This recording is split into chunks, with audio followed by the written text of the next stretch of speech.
guys, it's Kyra from KyraWilliamsFitness.com, and today we are doing tricep kickbacks.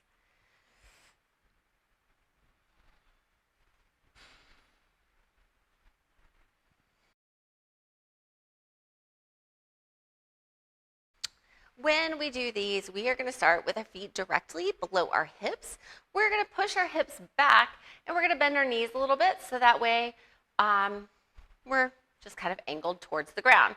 From here, our arms are extended, but we're going to keep our upper arms close in to our rib cage, right?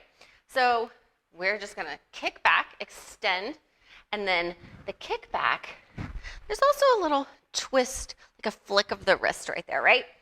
Okay, so we can have our arms bent here slightly, and then it's all about the extension. We don't want to swing forward just to get momentum.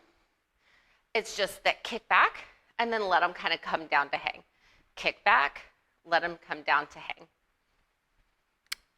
For more excellent upper body exercises like this, so you can get nice and muscly, sign up for online personal training at KyraWilliamsFitness.com.